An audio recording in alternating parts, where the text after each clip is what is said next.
there's birds out singing and Chirping. yeah, and I hear there's like a woodpecker somewhere I around definitely here. heard the woodpecker. Yeah, Absolutely. yeah. Welcome to our backyard. Welcome back to Coffee, Champagne, and Conversations. I'm just drinking water. This We, is water. It's not vodka. It's water. we are hydrating. Okay. It is supposed to be 80 degrees today. Can you It believe it that? feels wonderful. It does. Yeah, there's birds out singing and Chirping, yeah, and I hear there's like a woodpecker somewhere. where we do backyard things. Welcome to episode 3, where we dig into. MC. Remember, we are a retired military family. We have tried SpaceX and have been successful and unsuccessful. This episode, we're going to dive into our successes and our failures. What? It's like you play in the stock market, right? You play a share or a purchase of stock because you think you're gonna go straight to the moon and be rich. That is not how you do Space A, right? You do Space A with the premise that it'll get you there, but you have to have a plan of attack to get back. We have a disclaimer. It is March the 22nd of 2026. There is currently a conflict happening overseas that involves the U.S. military. And so, with that being in mind, please be safe in your travels.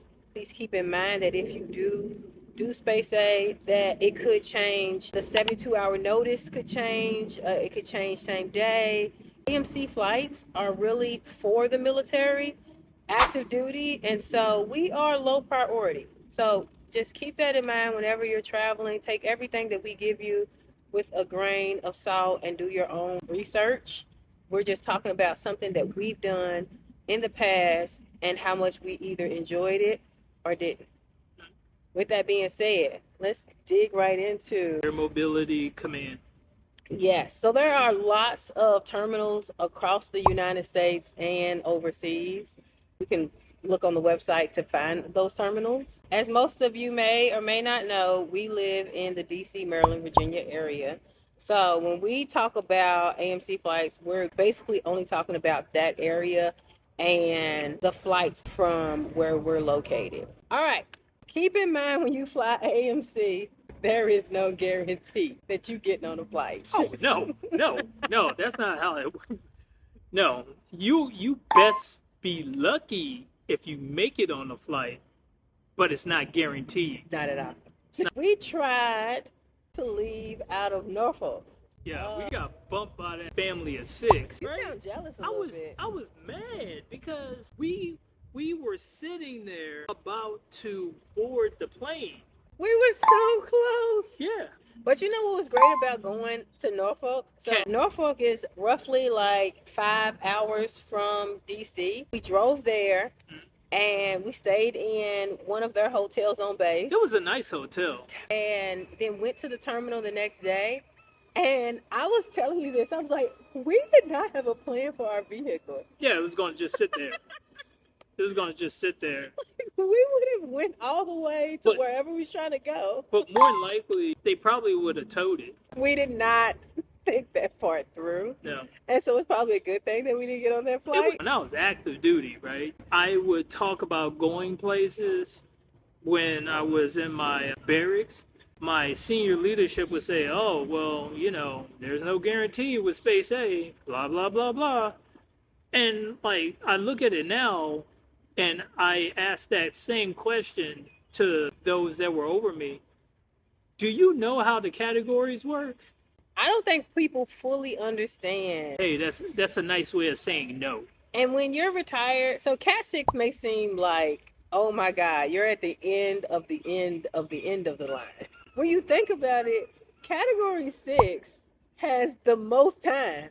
They're retired or they're 100% medically. You can look all this up on the website. But you have time. You have time that people who are on leave, they only got a certain amount of days of leave. And when you're retired, you ain't got nothing but time. Also, the good thing about daggone taking Space A, the type of people you meet will be, you will know them forever.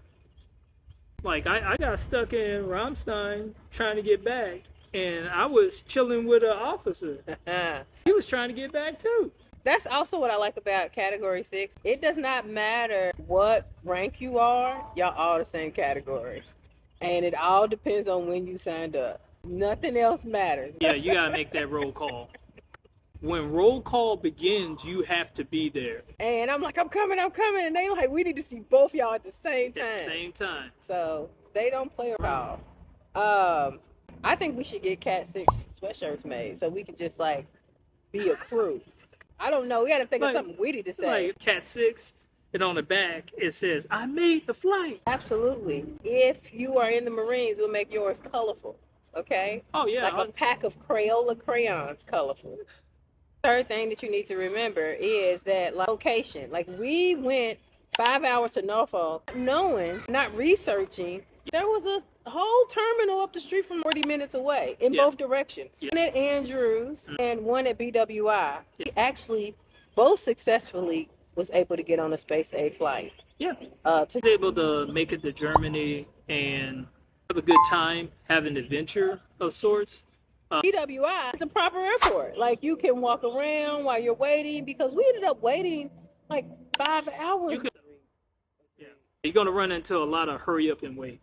So keep in mind that when you go to a Space A, like when it's time to go to the airport and do all that, like try not to build anything else in your day. I am the person that's still working in our retired military family because I'm not retired. Illumide served and he's worked in the federal space, and so he is fully owned his retirement. Yeah. I am still working towards retirement. Yeah. So I decided to work that day, and I felt so like rushed and hurried to like at the airport and then just sit. That's the military way. Hurry up and wait. Yeah. So you're gonna make it to the first one, which is gonna be roll call. Okay. Then after that, you're gonna wait. Then you gotta pay for your tickets. Okay. Now you have to wait. So when you pay, it's not like how you pay. Like you can look up a flight to Germany right now from wherever you are.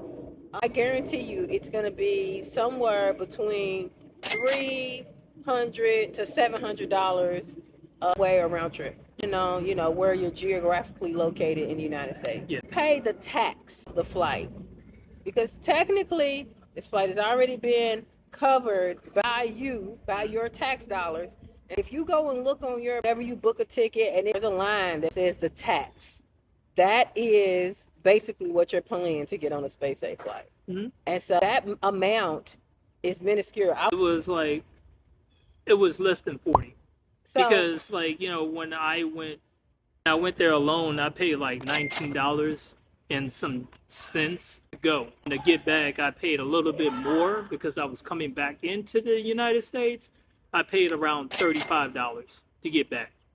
I want to say that you stayed on base for a couple days in order to get that flight, but that cost. It does. It does. So, go out in town. You learn from doing this a number of times. So I definitely understand that I won't be staying on base again to take Space A to get back. I'll stay out in town in one of the hotels there. Andrews is a military base, so it's going to be nothing like BWI. Mm-hmm. We have not successfully flown out of Andrews. Mm-hmm. And I don't know if we ever will, just because of their mission. And so that's another thing. When you're researching bases, look to see what their mission is, so you can research what they're doing now. But Andrews moves dignitaries and cargo. And more times than not, you'll probably be in the cargo plane. Do you care about being in a cargo plane? That's a question you gotta ask yourself. Yeah. Whereas if you're cargo, you're in those little B seats where your butt is hanging off the edge and one cheek may be asleep. That is totally different. You're saying that you're riding on a C-130, or it does get cold in those type of aircraft. So I've heard people say it can be comfy depending on where you're going, mm-hmm. and if you have kids that like to move around a lot, that a cargo plane may be just up your wheelhouse. It might be. So it's possible. The airport was closed. Basically, the airport only stayed open, or TSA was only available to let this flight leave. carried us through TSA, and then basically the place to eat was closed. So with that in mind, let's talk about food. Okay. On the flight. Do not go hungry. Do not be famished. Do not set yourself up. What I've learned is, after my one successful flight, is pack a snack. I don't know if I really remember the food, but I'm going to take Illuminate's word for it. He said it was horrible. The food sucks. It reminds me of going to MEPS, right? Like, dang, MEPS wasn't so bad. I had a sandwich. I had a sandwich too. It was a cold sandwich too. Yeah, it was a cold sandwich. It was a cold sandwich. They gave it to you in a paper bag. Boom. I'm curious if other people have gone through MEPS, remember what they had, and if it was horrible. Or was we just so hungry that was like steak and potatoes? Outside of the duck walk, I remember the food. Before you do all the things that we just talked about, while you're researching airports, terminals, make sure you fill out, there's a form on the Mobility Command's website for all the ports you want to leave out of and where do you think you're going to be traveling. And all the people who are going to go with you. Very important, if they have a U.S. passport, you have to label that. And this is specifically for people who marry foreign nationals. You need to make sure you have all that information in there. For children, what I've learned, because there's one time that we thought we were going to take Oshimari and we didn't, you need to print out this document from TRICARE. Specifically, if you're retired, it's a document you print out from TRICARE that says that they're eligible for military benefits. And that is what you take to the airport with you to prove that they're your dependent. You ain't taking somebody else's dependent. Because let me talk about that. Little segue. I have a friend who wanted me to take their kid with us on a flight. I reached out to the terminal and they was like, you can't do that. That's an active duty military child. You cannot take that child with you on a SpaceX flight. Unless something has changed, they won't allow you to do something like that. Follow us on YouTube, Instagram. We do post tours of the rooms that we've stayed in on base. And for the most part, some of those rooms have washer and dryers or access to washer and dryers, but it's not something you should bank on.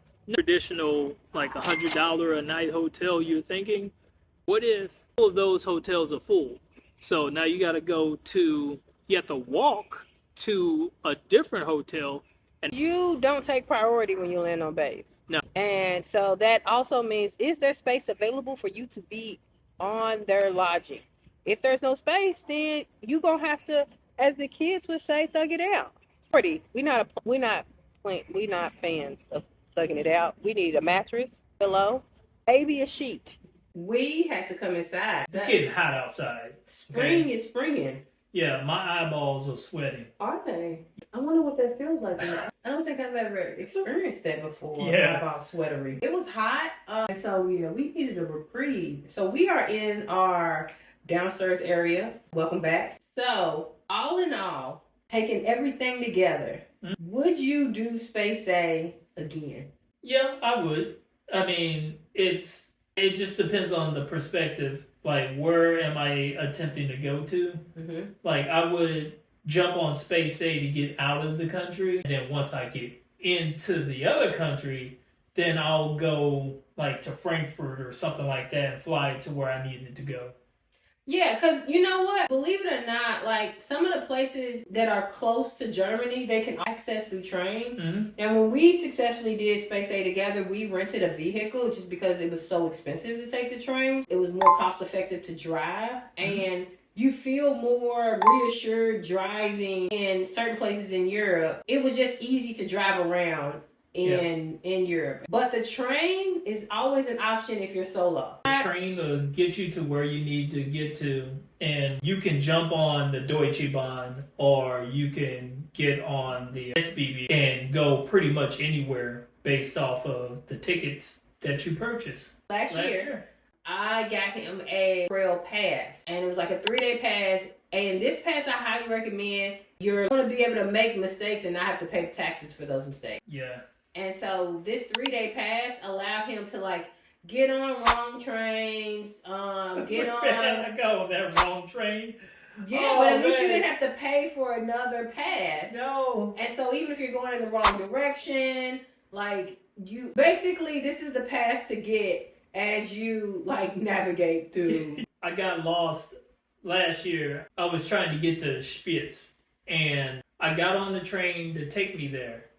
Come to find out, I got off too early. And I asked someone, hey, is this Spitz? And they said, yeah. They didn't know what I said. And then I was like, hey, this place sure looks familiar. No, it doesn't. At all. And my dad lives in Switzerland, and so he was looking for him, and he was like, he's not here. Oh, my God. He's not here. I was like, I think I got off too early. I was like, I got off like about an hour, 2 hours early from where I needed to be. Sometimes you just need to sit down, slow down, Yeah. and say, okay, let me regroup, and then try again. I agree.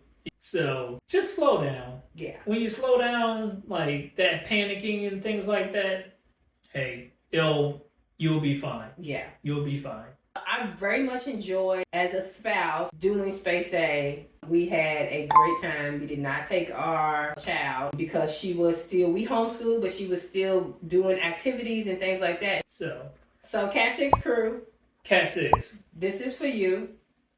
Don't let nobody tell you that you can't do Space A, okay? You can. Have a plan, do your research, find the proper terminal for you, research the mission of that base, that's key. We're telling you from our real world experience, having tried and done it multiple times alone and together.